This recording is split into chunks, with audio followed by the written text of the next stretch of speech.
Hoy en el frasco.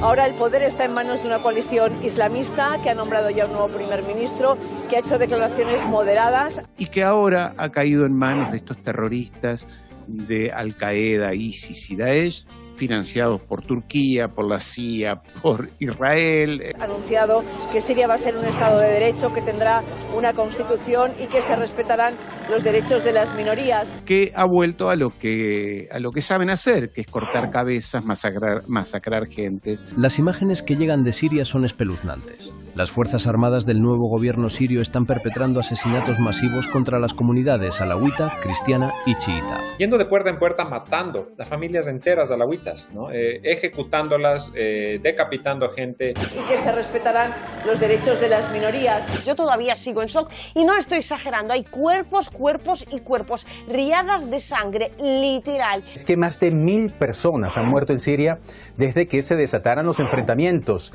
entre leales al derrocado presidente Bashar al-Assad y fuerzas del gobierno interino. Primero, de sirio no tienen nada, la mayoría vienen de otros países, no de Siria. Se hacen pasar por sirios, pero no lo son. Son de Asia Central, son turcos en su mayoría, son de Uzbekistán, de Tayikistán, son chinos uigures, ¿no? del este de China, son chechenios. Y segundo, se hacen pasar por musulmanes, pero en realidad odian a los musulmanes. El Islam no es eso. Estos se disfrazan de islamistas, se disfrazan de musulmanes. Occidente pensaba que podría derrocar a un gobierno enemigo sustituyéndolo por terroristas y que nadie se enteraría. Hablaremos de todo esto con nuestro invitado del día. El frasco, quitándoles el traje a los terroristas y sus patrocinadores. ¿Qué tal? ¿Cómo están? Bienvenidos al nuevo programa de El Frasco, Medio Sin Cura. Esta es otra recipiente donde se dan cita las noticias de la semana, lo que se dice en las redes sociales y lo que supuestamente es la realidad internacional. Desde antes del año 2011, dentro de Siria, denunciaban la llegada de miles de mercenarios de al menos 80 países que tenían el objetivo de derrocar al gobierno de Al-Assad. Es decir, una invasión pero solapada. La gente, el pueblo lo notó desde el comienzo como una invasión y como una cosa provocada desde afuera, ¿no? Con la entrada de grupos fundamentalistas terroristas que no eran sirios en su mayoría. Y esto lo sé por lo que he visto. Sí. No por lo que he leído, claro. O por lo que he visto en televisión. Por favor, vengan y vean a los verdaderos terroristas aquí. Tenemos el derecho de defender nuestra tierra. Tenemos terroristas adentro de nuestro país. Ese hombre era el actor sirio-palestino Mohamed Rafea, que sufrió en carne propia las consecuencias de denunciar la invasión de mercenarios y terroristas extranjeros en su tierra. Sí, Infobae tituló Muere. Fue secuestrado, torturado y finalmente asesinado brutalmente el domingo 4 de noviembre de 2012 por grupos terroristas. ¿Grupos terroristas? No, ¿cómo dijeron eso de quienes secuestran, torturan y asesinan a civiles? Por esto fue necesario que la prensa occidental comenzara a maquillar a los criminales. Rebeldes asesinan a popular actor sirio por apoyar a Bashar al-Assad. Efectivamente, ya 13 años atrás, los medios occidentales usaban el eufemismo de rebeldes para encubrir a extremistas despiadados que ya cometían todo tipo de atrocidades ante los ojos del mundo. Se ha publicado un vídeo en el que se ve a un rebelde sirio abrir el cuerpo de un soldado y extirparle el corazón. Además, sin ningún tipo de remordimiento, extrae con un cuchillo el hígado y el corazón del cadáver de un soldado de Al-Assad para luego devorar el órgano. Las atrocidades cometidas por los terroristas fueron sistemáticamente ignoradas por gobiernos y medios de comunicación occidentales. Ahora, ¿quiénes financiaban, abastecían y entrenaban a esos rebeldes rebanacabezas? Sería interesante saber... ¿Cómo? No puede ser cierto. 2013, el Pentágono propone entrenar a los rebeldes moderados de Siria. Terroristas de Al-Qaeda, ISIS y Daesh, financiados por Turquía, por la CIA, por Israel. Con semejantes patrocinadores, por supuesto que la operatoria mediática se mantuvo intacta desde aquellos años hasta ahora. Lo cierto es que en noviembre del año pasado, una comunicadora ya advertía lo siguiente. Si Al-Assad cae, seremos testigos de masacres de cristianos por toda Siria. Pasará lo mismo que en Irak, donde hubo una limpieza de población cristiana. Bueno, usted podrá decir que noviembre del año pasado es muy reciente. Pues veamos estos tweets de 2013 y 2014, o sea, más de una década atrás. Manifestación de la oposición: alawitas al infierno, cristianos a Beirut. Si yo fuera cristiano en Siria, por supuesto que jugaría al lado de Al-Assad. Tanto FSA, Ejército Libre Sirio, como ISIS, Daesh, son en mayor porcentaje extranjeros. Pero había otro grupo terrorista, también con integrantes extranjeros, que era señalado como incluso más peligroso que Daesh, Al-Nusra, la rama siria de Al-Qaeda, responsable de numerosas masacres y atentados. Por ejemplo, 2012, Al-Nusra llevó a cabo 2 atentados suicidas en Damasco, más de 27 muertos y más de 100 heridos. 2013, Al-Nusra, junto a otros grupos, atacaron a aldeas alawitas en la gobernación de Latakia. Mataron a 190 civiles. 2016, Estado Islámico y Al-Nusra siguen usando sustancias tóxicas en Siria. En 2017, tras cambios de denominación para esquivar la fama criminal que habían acumulado, se renombran Hayat Tahrir al-Sham, es decir, HTS, pero la corporación estadounidense RAND advertía lo que era obvio. Al-Qaeda en Siria puede cambiar de nombre, pero no de color. El cambio de nombre no ha frenado en absoluto el ritmo de las operaciones del grupo al realizar ataques. 11 de marzo de 2017, HTS atacó a peregrinos chiitas que visitaban un cementerio en Damasco, 74 muertos. Ahora, ¿había forma de que Estados Unidos y Europa no supieran que se trataba de terroristas y criminales? Por supuesto que no. De hecho, Washington tenía bien en claro quién lideraba a estos salvajes. Año 2017. Estados Unidos ha ofrecido una recompensa de hasta $10 millones por información sobre el líder militar de Al-Nusra, Abu Muhammad al-Golani. ¿Y qué decía Naciones Unidas a todo esto? Denunciaba algo que les aseguro que no los sorprenderá y que hoy explica muchas cosas. Un informe de la ONU desvela una colaboración estrecha y contactos cercanos de fuerzas israelíes con grupos terroristas como el Frente al-Nusra en Siria. The Wall Street Journal: Israel brinda ayuda secreta a los rebeldes sirios. Sin ir más lejos, aquí vemos una foto del propio Netanyahu dándole la mano a uno de esos rebeldes.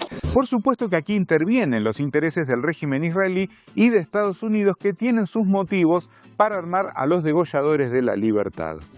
Desde hace tiempo, la agenda de la entidad sionista ha sido dividir Siria en una serie de pequeños estados debilitados e indefensos, con muchos de los cuales busca establecer vínculos y también justificar su existencia.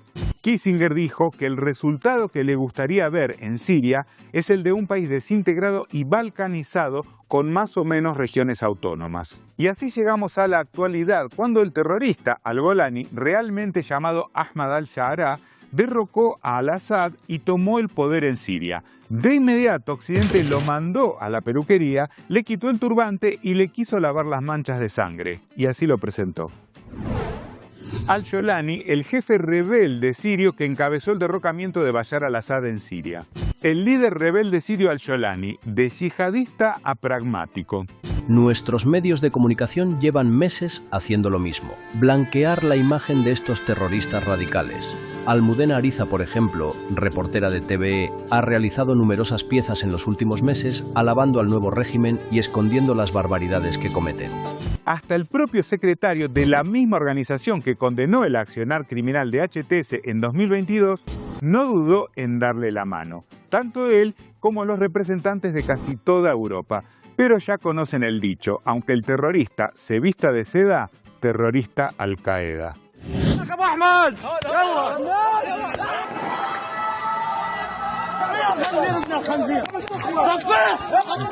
Las imágenes que llegan de Siria son espeluznantes. Las Fuerzas Armadas del nuevo gobierno sirio están perpetrando asesinatos masivos contra las comunidades alawita, cristiana y chiita. Pero menos mal que Al-Qaeda, Almudena Ariza, juraba que eran moderados y que prometían respeto a las minorías. 1.383 civiles asesinados en 50 masacres en Siria. ha vuelto a lo que saben hacer, que es cortar cabezas, masacrar gentes. Y que se respetarán los derechos de las minorías. Los civiles sirios traumatizados por las matanzas han quemado pueblos enteros y matado niños solo por ser de la minoría alauí. Pero muchos medios no solo evitaron mencionar en sus titulares a los responsables de asesinar a familias enteras que degollaron niños o les dispararon en la cabeza, sino que además salieron a encubrir al régimen de al-Golani de la forma más abyecta. Siria pone fin a la operación militar contra los leales a al-Assad tras días de combates. Reportan cientos de muertos en enfrentamientos en Siria en el peor episodio de violencia desde la caída del régimen de Assad. Y si bien los musulmanes alauitas fueron las principales víctimas de las masacres en estos días, los cristianos también sufren los ataques y la persecución que había sido advertida más de 10 años atrás. Cristianos entre las víctimas de la masacre en la nueva Siria de Al-Shara. Los cristianos vuelven a ser perseguidos en Siria. Ya van asesinados más de 1000 civiles de minorías religiosas. Monseñor Arbach, hay miedo e incertidumbre en los cristianos de Siria. Y la hipocresía mediática pasa también por evitar recordar que los cristianos en Siria vivían en paz y eran protegidos por el gobierno derrocado. Pero no es que lo digan solo allí. Giorgia Meloni, año 2018. Territorios como Siria tienen a quienes luchan contra el ISIS y los que luchan contra el ISIS son el gobierno de Assad, en un frente en el que están Rusia, Irán y la milicia libanesa Hezbollah. Y en Siria, si aún es posible hacer belenes, aún es posible defender a la comunidad cristiana y también es gracias a este frente. Sin embargo, ahora Meloni envió a su canciller a darle la mano a al-Golani. Esa es la usual hipocresía de Occidente que dice defender la democracia, la libertad y los derechos humanos, pero que hoy avala y alaba a los criminales en el poder. La Unión Europea pide el fin de la violencia en Siria y alaba la rápida reacción del nuevo régimen. Canadá aliviará las sanciones contra Siria y restablecerá la presencia diplomática. Por otro lado, Estados Unidos condenó las masacres, pero tratándose del tío Sam, no nos iba a privar de su habitual cinismo. Estados Unidos condenó las masacres en Siria y pidió al gobierno interino castigar a los responsables. Bueno, eso es como condenar las masacres israelíes contra los palestinos y pedirle a Israel que castigue a los responsables. Y justamente el régimen sionista, que viene de asesinar a miles de civiles, pide condenar a Siria. Cerremos todo. Canciller de Israel pide a comunidad internacional condenar a Siria por masacres. Pero como demostrábamos antes, nada de lo que sucede en Siria está aislado de los planes del régimen israelí, tanto antes como después de que los ex Al-Qaeda se hicieran con el poder allí. Israel vuelve a bombardear posiciones militares de Siria. Al-Golani dice que no va a involucrarse en un conflicto con Israel. Pero claro, ¿cómo va a molestar a un sponsor mientras sigue robando territorio sirio? Así, Al-Golani no hace más que ratificar que es cruel con los débiles y sumiso con los poderosos. Y lo puede hacer porque cuenta con la complicidad de los medios dominantes. Veamos lo siguiente y hablamos con nuestro invitado del día. El presidente de Siria promete perseguir a los remanentes del régimen de al-Assad. La mayoría de los medios de Occidente se están hablando de ataques contra las fuerzas del orden, ¿verdad? Están haciendo un lavado de cara total a los terroristas en primer lugar. Y en segundo lugar, están refiriéndose a las víctimas como que fueran los vestigios del régimen de Assad. Ellos hablan como que si fueran, todas las víctimas fueran soldados o fueran ex miembros del ejército. No es así, como lo digo, son civiles. Bueno, muy bien, y para hablar de este tema tenemos el gusto de tener hoy en el estudio con nosotros a Hassan El Hatib, creador de contenidos y comunicador. Bienvenido, Hassan, al frasco. ¿Qué tal? ¿Cómo te va? Buenas tardes. Todo bien. Bueno, Hassan, allí veíamos, ¿no?, estas opiniones. ¿Cómo podemos resumir un poco lo que está pasando en Siria? Porque hay algunos medios que justamente sostienen esta narrativa de decir que son remanentes del régimen, claro, y estamos viendo el asesinato de familias, de niños, ¿verdad? Totalmente. Es un poco la forma que encuentran para justificar esto y que quede bien ante la prensa mundial y occidental. Hablar de remanentes es un poco absurdo cuando la evidencia es tan sólida que con solo buscar videos te encontrás que directamente entran a las casas y liquidan a cada uno que se les cruce. o sea, partiendo de chiquitos en sus propias camas degollados hasta los adultos ni siquiera armados, vestidos de civil y demás. Y iban casa por casa. Entonces, estas situaciones se dan principalmente por un odio sectario, por un odio político, pero por supuesto lo tienen que enmascarar de alguna manera, lo enmascaran diciendo de que son remanentes del gobierno anterior y de esa forma limpian un poco el rostro de estas atrocidades. Después aprovechan la volada de decir, bueno, si hubo excesos vamos a condenar, ya encontraron a 1 o 2 culpables, como para agarrar un perejil y condenarlos para la lavado de cara de la prensa mundial, pero la evidencia es tan sólida que es totalmente insostenible este argumento. Estamos viendo también, bueno, que se habla mucho de los alawitas, inclusive, bueno, hay medios que muestran su desconocimiento, ¿no? Ni siquiera saben si son musulmanes, ¿no? ¿Cómo le podemos explicar a quienes nos están mirando quiénes son los alawitas? Claro. Es un poco obvio que haya desconocimiento porque el alawismo es la minoría de la minoría. O sea, vos, rápidamente un poco de contexto, vos tenés en el mundo islámico 2 grandes grupos, los sunitas y los chiitas. Los sunitas son el 80-90%. Los chiitas, dentro de los chiitas tenés a los alawitas, que es una minoría dentro de esa minoría, ¿no? Pero son musulmanes, son personas que son duodecimanos, es un islam muy parecido al chiita clásico, pero que leen el Corán, que hacen la peregrinación a la Meca, que rezan las 5 veces por día, ayunan en Ramadán. Por lo tanto, es una variante de interpretación dentro del chiismo, pero que corresponde al gran paraguas del Islam. Es obvio que por ahí haya un poco de desconocimiento por la cuestión numérica, que se encuentran principalmente en Siria, parte del Líbano y en la diáspora, ¿no? Pero comprenden dentro del Islam. Pasa que muchas veces se usa peyorativo dentro de los externos, es decir, muchas veces para desprestigiar dicen, no, los alawitas son una secta desviada, no son musulmanes, entonces de esa manera tratan de marginarlos como algo totalmente peyorativo y totalmente minúsculo. Ahora, Hassan, por el otro lado, lo que se ve, digamos, es estos grupos extremistas, ¿no? Daesh, que forma parte del lavado de cara, ¿no? Digamos, ¿qué ideología tienen? Mira, desde el punto de vista estricto, ellos se autoperciben musulmanes y dicen ser musulmanes porque parten de una rama del Islam, que es el sunismo. Pero dentro del sunismo también tenés otras variantes, otras interpretaciones. Y esta es como la más radical, la más zarpada, podríamos decir, la más estricta, que son los wahabitas. El wahabismo es una doctrina relativamente moderna, del siglo XVIII más o menos, que tiene origen en Arabia Saudita y se vincula fuertemente con la familia Al Saud, que es la familia que le da nombre al país, básicamente, a esta monarquía, ¿no? De hecho, tienen vínculo familiar, el hijo del fundador del wahabismo se casa con la hija del príncipe saudita, una cosa así. Pero tiene una interpretación en la cual ellos solos tienen la verdad, son los únicos salvados y cualquiera que no tenga su ideología se los considera herejes. Entonces da pie a toda la violencia que se desencadena desde el 1800 para acá contra los grupos minoritarios, principalmente los chiitas y los alawitas.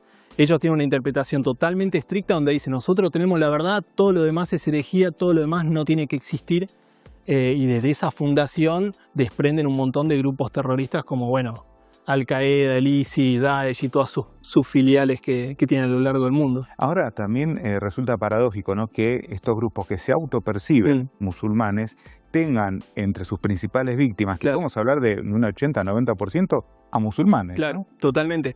Es que ahí está la paradoja. ¿Por qué digo se autoperciben y vos bien lo referenciás?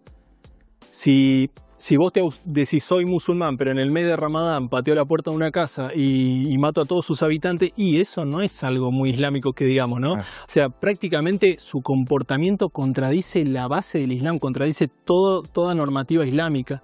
Entonces, tienen oposición hasta dentro de dentro del sunismo mismo, tienen oposición. Y como vos decís, o sea, si son musulmanes, matan musulmanes, ya se vuelve algo contraintuitivo, se vuelve algo paradójico. Es como decir, bueno, no sé, un cristiano que agarra y mata a cualquiera que se le cruza por delante, y si lo ve Jesús medio que se agarra la cabeza, no sería un buen seguidor de la obra y vida de Jesús. Bueno, acá sucede lo mismo. O sea, estos tipos dicen ser musulmanes, pero actúan en total contraposición a ellos. Ahora hablabas de los cristianos, ¿no? Y justamente también otra minoría en Siria son los cristianos que ahora también han sido asesinados, se sienten perseguidos y con mucha razón. Pero ¿qué sucedía en Siria, sobre todo antes del 2011 que comienza esta guerra impuesta? Claro.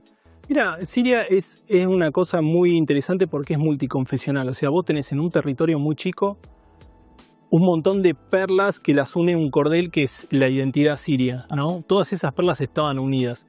Después se empezó a fragmentar, pero hasta ese momento que vos mencionás, vivían en total armonía. O sea, vos tenías las comunidades cristianas que festejaban la Navidad, celebraban sus eventos, y las comunidades musulmanas, tanto sunitas como chiitas y los drusos, que cada una tiene sus particularidades y la verdad que convivían en armonía. Pero bueno, ese cordel se rompió, se picanteó la situación y la verdad que hoy es totalmente crítico y como mencionaba, los cristianos están en una situación de vulnerabilidad. Y el cristianismo en Siria es milenario. O sea, un dato interesante de color es que hay un pueblo llamado Malula que está medio en las montañas y es el único lugar donde se habla arameo, que es el idioma de Jesús. Entonces vos fijate qué tan arraigado está en la identidad. No es que son tipos que vinieron, sino que están desde el origen prácticamente de Siria y esos pueblos siguen con su tradición y siguen con su cultura con total libertad y hoy por supuesto se encuentran en un estado de indefensión absoluto. Terrible realmente. Ahora, Hassan, ¿se puede trazar algún paralelismo con el sionismo? Porque sucede lo siguiente, lo que han denunciado los propios sirios, pero no ahora, hace 10 años atrás, es que muchos integrantes de estos grupos extremistas son extranjeros. Claro. Entonces estamos hablando de personas extranjeras que se amparan o utilizan una fe para atacar a la población nativa. Totalmente, ¿no? Sí, totalmente. Mira, hasta el propio Al-Julani, que es el nuevo presidente que se autodenomina presidente de Siria, estudió mucho tiempo en Arabia Saudita, fue entrenado afuera. Muchos de los integrantes de estos grupos terroristas como HTS, Daesh, eran atendidos en los hospitales de Israel cuando estaban en los conflictos de Irak y Siria. O sea, Daesh operaba principalmente en Irak y el ISIS en Siria. Entonces tienen fuertes vínculos ahí. Y locales sirios denuncian que muchos de estos terroristas vienen de Tayikistán, de Kazajistán, muchos de Chechenia, de la zona de Asia Central. Entonces, sí, se encuentran con esa situación y lo ves en los videos. Entran a la mezquita de Damasco, tipos armados, y hablan con un inglés británico perfecto, o te hablan con un árabe con un acento totalmente extranjero. Entonces, sí, lamentablemente hay muchos sirios, no lo vamos a negar, hay muchos que son de la provincia de Idlib, que es donde estaban estas personas, pero tienen un fuertísimo apoyo turco, un fuertísimo apoyo de naciones extranjeras, por supuesto, y el sionismo es el gran ganador de esta situación, ¿no? Porque invade territorio sirio entre toda la turbulencia, viste, a río revuelto, ganancia de pescador. Bueno, al par de días que asume este nuevo presidente de facto, Israel aprovechó la volada para, entrar en Quneitra y un montón de territorios que no tenía dominio. Así es.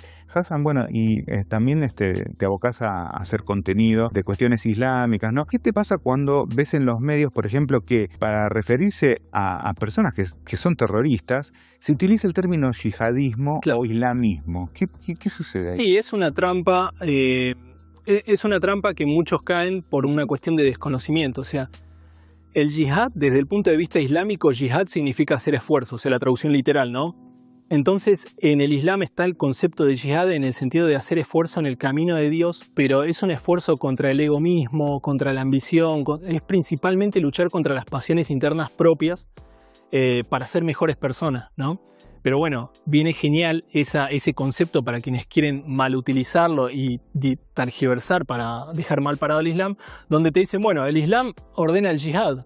Por lo tanto, vamos a hacer una cosa, entrenamos a estos grupos de locos, decimos que eso es yihadismo, que el Islam ordena matar cristianos, que el Islam ordena matar personas. El islamismo y el yihadismo son esos títulos bandera que usan para el despistado que por ahí cae en esa trampa, ¿no? Bueno, Hassan, muchísimas gracias por haber estado hoy aquí en el programa. No, gracias a ustedes y gracias por el espacio. La verdad que es una propuesta excelente el programa El Frasco que de 10. Muchísimas gracias. Y nosotros, como siempre, nos vamos a un retro tweet, una frase del pasado que nos va a ayudar a pensar en todo lo que vimos en el programa el día de hoy. Presten atención. El peor pecado hacia nuestros semejantes no es odiarlos, sino serles indiferentes. Esa es la esencia de la inhumanidad, del escritor irlandés George Bernard Shaw. Lo hicieron en Afganistán, lo hicieron en Irak, lo hicieron en Libia y ahora lo están haciendo en Siria. Todos países ricos en recursos naturales. Nunca les importó ningún pueblo. Por eso arrasan, destruyen y fragmentan con lo que hay sobre la tierra para quedarse con ella o con lo que hay debajo. No lo olvidemos, porque quieren seguir. Los esperamos la próxima semana, como siempre aquí por Hispan TV. Muchas gracias. Odian a los musulmanes. El Islam no es eso.